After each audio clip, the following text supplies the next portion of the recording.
The hyper-aware playstyle. I've been trying to put this into words for quite a while now. The map awareness videos I've posted in the past demonstrate this kind of playstyle, but now I'd actually like to try and explain what it is and how you can utilize it. If you aren't a great gunfighter, this might be for you. A lot of this playstyle relies on your minimap and being able to quickly go from the map to the field and back very rapidly, very quick glances. Running the UAV is an absolute must. I do not like to rely on my teammates getting UAVs for me because I like being in control. I really believe the UAV is the top score streak in the game because it enables so much for you and your team. It is such a powerful tool. Using it to its full potential is one of the keys to the hyper-aware playstyle. Knowing how far people can move in the length of time a UAV ticks is important. Being able to anticipate enemy movement based off of when the UAV has scanned and based off of where you are positioned is important. Knowing where someone is in a two-story building based off a UAV tick is important. Let's take a look at a very quick example. On Meltdown, Seaside Building. The UAV ticks with a player outside. I dip into the corner for a very brief time and then pop right out when I think he's going to be in range for a very quick surprise kill. If you don't have a UAV, that's okay. The way you navigate a map is just as important.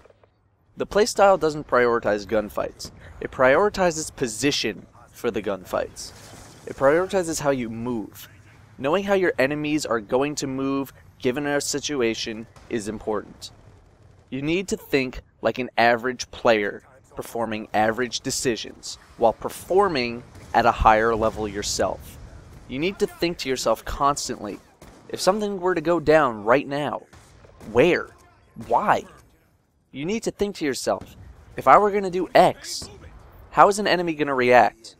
If you play domination or hardpoint, you need to understand the safe zone theory. The safe zone theory is a thought process used by average or bad players which says, I just spawned and I'm on my side of the map, so there's no way I'll be killed in this area, right? Wrong. Understanding these safe zones and knowing how to exploit them is integral to the playstyle. The safe zone is the easiest place to score kills and varies from map to map. Knowing how far you can get into a spawn without flipping is also something you need to get a handle on. Soft resetting the enemy, revenge killing, all very important parts. Soft resetting is when you make the enemy think that you've left the area, when really you're just hiding for a few seconds. And revenge killing, knowing that people want to kill you and will do anything to do so, is something that you need to keep in mind. Let's look at the example on Hydro. We're in their spawn right now, in their safe zone, so the enemy is way more prone to let their guard down. One guy down, but I'm in no position to engage further, so I back away. This is very important. You should never be afraid to back off from a fight. Don't think you're goddamn Rambo every time you go to fight, because if you do, you're gonna die. I go around and get another kill. I see nothing, so I run back to reload, but someone saw me and chased. He goes down. Don't chase. Guy I just killed thinks I'm still there and opts for a grenade instead of a gunfight. He's dead for the third time. I didn't know I killed him 3 times in a row at the time. I wasn't paying attention to the names, so I go to soft reset the enemy. I leave for a very short time to make them think that I've left. I come back and go long range, but I don't get the kill. I'm under the assumption he'll just stay there, but he chases instead with a friend. I managed to kill him, and then kill the person who just completely ignored the engagement. I also want to point out I've been very far from my teammates the entire time. If you're with your teammates, you're competing for kills, and the enemy has a better idea of where you are. The rest is just fancy footwork around the pole, and a smoke grenade thrown by the enemy that actually helps me more than it helps them. I never flipped the spawn, and most of my gunfights were very easily won.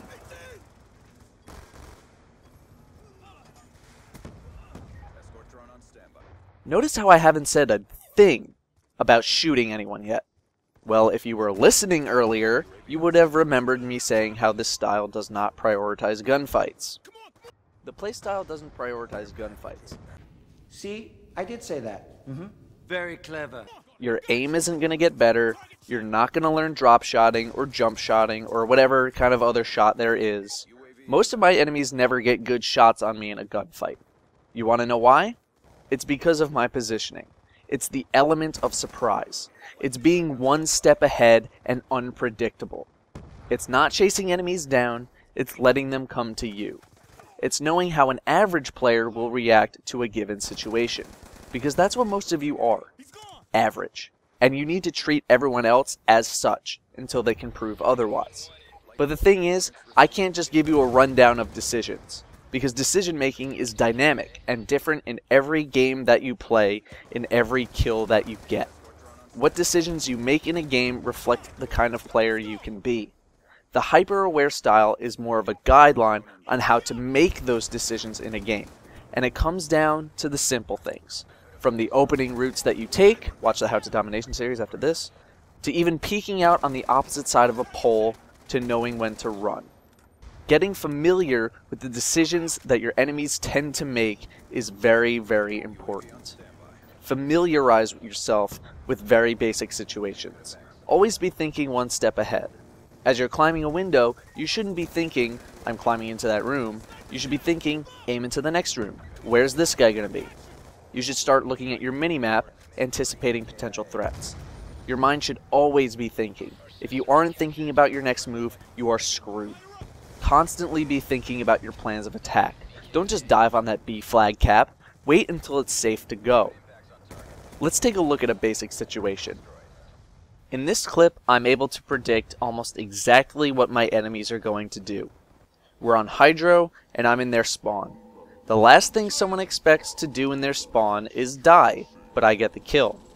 I get two people staring at me, and I'm not landing any shots. I'm gonna die if I don't run.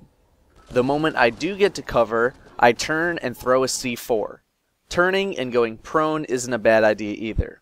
I do this because I know they know I'm injured, and I know average players like to chase. This average player dies to a C4. I peek back out anticipating the second guy to be waiting, but he just bails, and instead I kill the first guy I killed in the clip again. He wasn't expecting an attack from behind him. But now I'm getting shot from behind. My only option is to run away to survive. Yet again, I get chased down, and I know it's coming, so I simply turn around and kill him right back. Average decision making by average players. It's very easy to get kills when you know exactly what your enemy is going to do. The first step to improvement is admitting that you are average. I'm not saying bad, I'm saying average. You make average decisions, you barely utilize the minimap, you think very slowly and fail to analyze situations quickly enough to make a difference. If you're saying yes to all this, you suck. You need to go and look at your games. Use theater mode and look at all of your games and every single death. Why did you die? Don't make excuses, because making excuses like, oh, it was lag compensation, or, oh, you got really lucky, that doesn't make yourself better. You died for a reason. I'm on the negative end of lag compensation, yet my score per minute this month is over 500, so I don't want to hear it. This is not something you'll be able to do overnight. A lot of you won't get it for a while, and some of you might not ever get it. I played from CoD 4 to the start of Black Ops 2 on a 1 sensitivity and not really getting the game. Now I'm on a 6 sensitivity and my brain is on a 20. But I'm not saying that a higher sensitivity makes you a better player, but it does allow you to pull off 180s and quick movements that you wouldn't be able to do otherwise on a lower sensitivity. If you haven't watched the map awareness videos, I suggest you do after this. They give very good insight on the decision-making skills that you need to develop in order to make this style work for you. I hope this was somewhat insightful. I know it felt like a lot of beating around the bush, but it's very difficult to explain this concept. Take your game slower. Be more analytical. Be more tactical. Don't just rush into the fray unless you know what you're doing. Try to notice the typical decisions made by players, the typical ways they walk, the ways that they look, the ways that they enter rooms, the way that they do everything. Try to take the road less taken. Maybe that's coming in from the side of a big hallway instead of down the middle. Maybe it's going around that giant rock instead of right through it. It's the little things here and there that add up. Thank you for watching.